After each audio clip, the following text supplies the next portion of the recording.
Alhamdulillah. In the name of Allah subhanahu wa ta'ala, the most gracious, the most merciful, peace and blessings be upon our beloved Prophet Muhammad sallallahu alayhi wasallam. Every human heart looks for safety. We want to feel protected, certain, and secure. We like to plan every step of our lives because not knowing what will happen tomorrow makes us anxious. We ask questions, we gather information, and we prepare again and again just to make sure that nothing goes wrong. Before accepting a new job, we study every detail. Before moving to a new place, we check everything carefully. And when it comes to our children, we worry even more.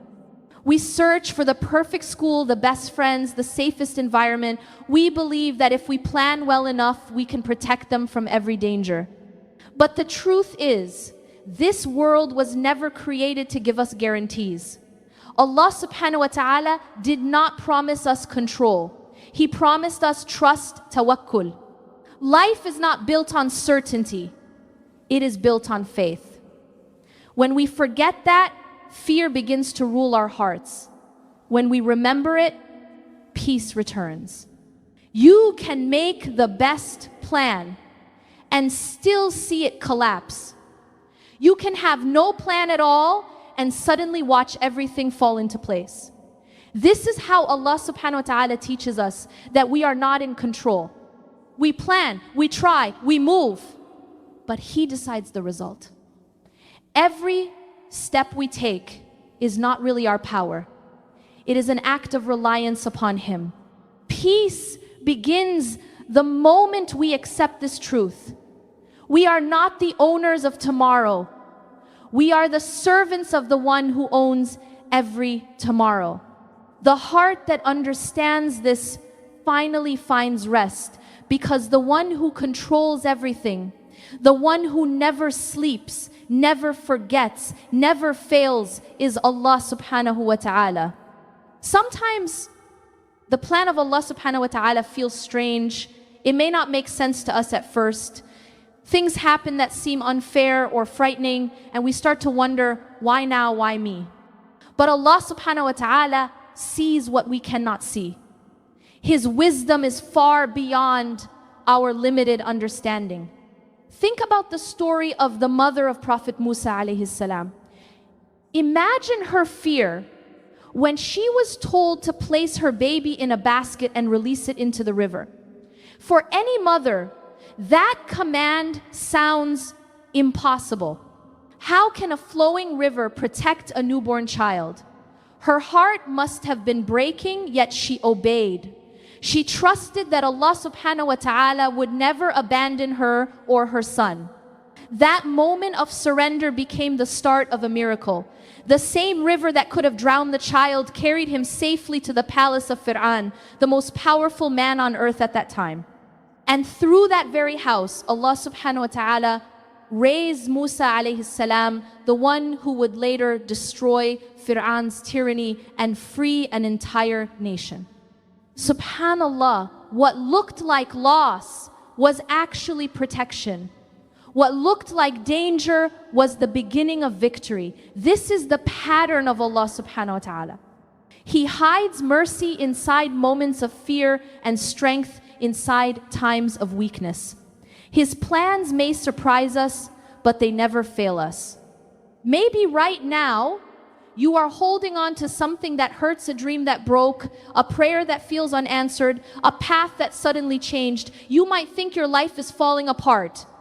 But perhaps in the unseen, Allah subhanahu wa ta'ala is arranging everything perfectly for you.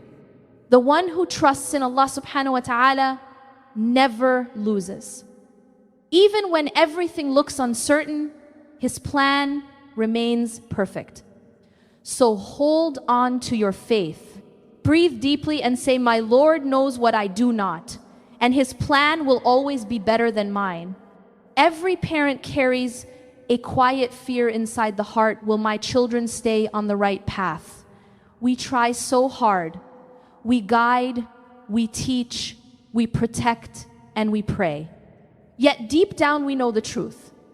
Guidance is not something we can give. It is a light that Allah subhanahu wa ta'ala places where He wills.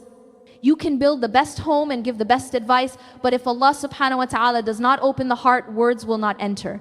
You can warn again and again, but the ears may not hear. And sometimes, without any teacher at all, a heart suddenly wakes up and begins to love Allah because guidance comes from Him alone. Look at Prophet Yusuf alayhi salam. He was taken away from his father as a child, sold as a slave, and surrounded by strangers. He had no parent to remind him to pray, yet he grew up with patience, truth, and purity. Who raised him in faith except Allah subhanahu wa ta'ala? Then remember Prophet Nuh alayhi salam. He called his people for hundreds of years. He never stopped inviting them to Allah, but even his own son did not believe. Imagine the pain of that father, a prophet, whose child turned away while others listened. Guidance cannot be forced, it is given. Even our beloved Prophet Muhammad sallallahu alaihi wasallam told his daughter Fatima radiallahu anha, "O Fatima, save yourself from the fire, for I cannot save you before Allah." If the Messenger of Allah sallallahu alaihi wasallam could not guarantee salvation for his own daughter, then what about us? Our role is effort, not control. We can plant the seed, but only Allah subhanahu wa ta'ala makes it grow. So if your child loves the prayer, say Alhamdulillah. And if they turn away, do not lose hope. Keep making dua. Keep showing mercy. Every tear you cry for them is seen by Allah, and every sincere prayer you make is written with Him. Guidance does not come from power or status, it comes from humility and from hearts that keep knocking on the door of Allah subhanahu wa ta'ala. Never stop knocking, because His door never closes. Faith is like a seed. When it is planted early, it grows deep roots. That is why the first lessons we give our children matter so much. But faith is not only about memorizing words or repeating prayers. Real faith lives in the heart, not just on the tongue. Sometimes we think education only means information, learning verses, memorizing du'as, or knowing the rules. But imaan is more than that. It is not just to know Allah subhanahu wa ta'ala by name, but to feel His presence, to see His mercy in every moment. Knowledge fills the mind, but faith fills the soul. Look at Prophet Yusuf alayhi salam. Even when he was a young boy, taken far away from his home, the lessons from his father Yaqub alayhi salam stayed alive inside him. His father had not given him long lectures. He had given him love and remembrance of Allah subhanahu wa ta'ala. That love became the anchor that protected him when no one else was there. As parents, we often want to control the future of our children, their careers, their grades, their choices. But the most important thing we can give them is not control. It is connection. Teach them to talk to Allah subhanahu wa ta'ala when they are happy, and to cry to Him when they are lost. Let them see you make dua with tears, so they learn that faith is not a subject, it is a relationship. When we show our children that the prayer is peace, not punishment, that Islam is light, not restriction, then their hearts will love it naturally. Guidance begins early, not by force, but by warmth. We cannot make them believe, but we can make belief beautiful. Every gentle reminder, every bedtime dua, every kind example builds faith quietly inside them. And one day, when life becomes heavy, those early seeds of faith will bloom again, reminding them that Allah subhanahu wa ta'ala never left their side. After faith comes responsibility. The most beautiful responsibility Allah subhanahu wa ta'ala gave us is salah. It is the heartbeat of our faith, the daily meeting between the servant and the master. But when this connection weakens, everything else in life begins to shake. Allah subhanahu wa ta'ala says in the Quran that a generation came after the righteous people who wasted the prayer. Notice, he did not say they left the prayer, but that they wasted it. To waste the prayer means to perform it without presence, without feeling, without heart.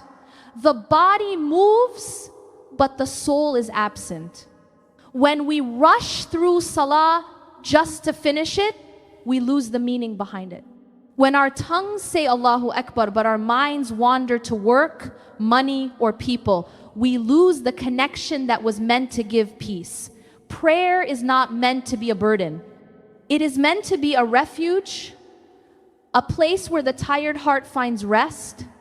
The real tragedy is not that people forget to pray, but that they pray and still feel empty. Because the prayer that does not touch the heart cannot change the life. Salah was never meant to be a habit, it was meant to be transformation. It is the reminder that no matter what happens in the world, you still belong to Allah subhanahu wa ta'ala. Think of it. Every time you stand on the prayer mat, you are invited by the King of all kings. You are being called to speak directly to the one who created you. The problem is not that Allah subhanahu wa ta'ala is distant. It is that we no longer listen. We treat salah like a task, not a treasure. The Prophet Muhammad sallallahu alaihi wasallam said that the coolness of his eyes was in prayer. For him, salah was comfort, not duty.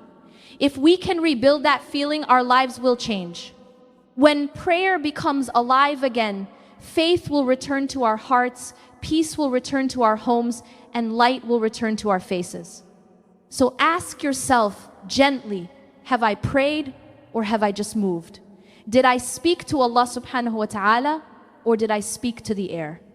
The difference between the two decides the difference between a restless heart and a peaceful one.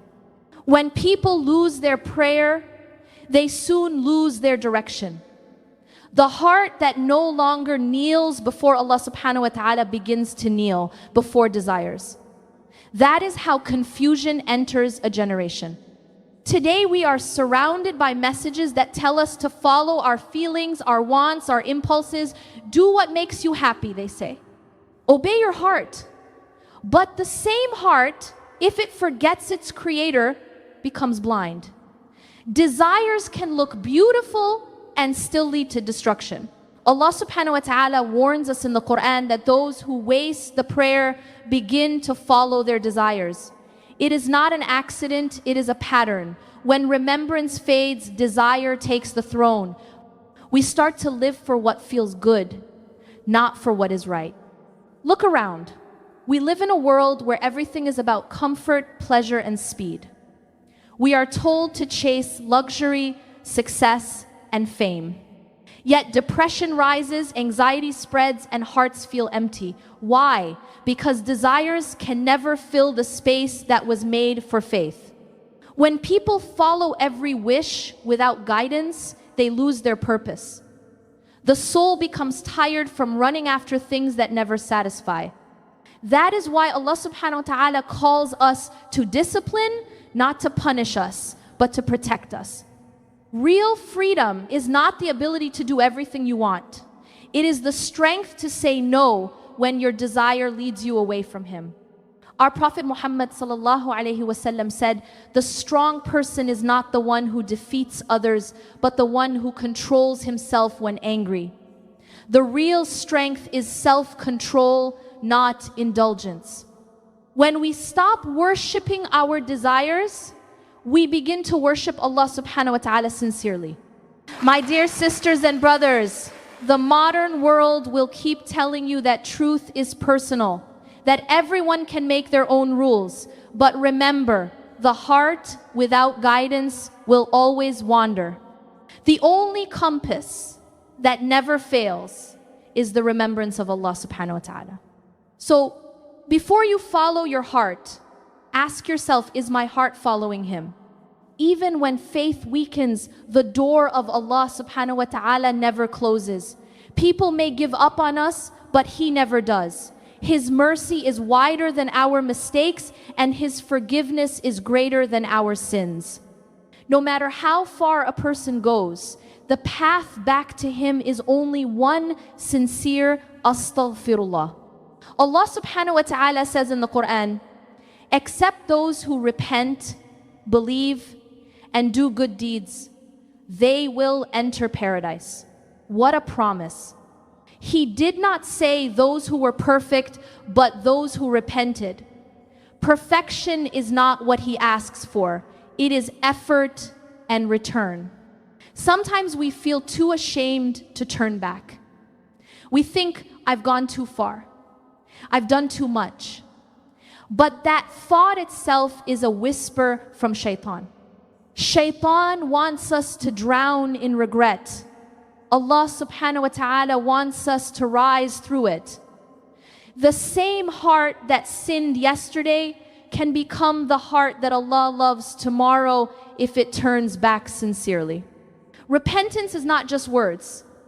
It is a journey. It begins with sadness, but it ends with peace.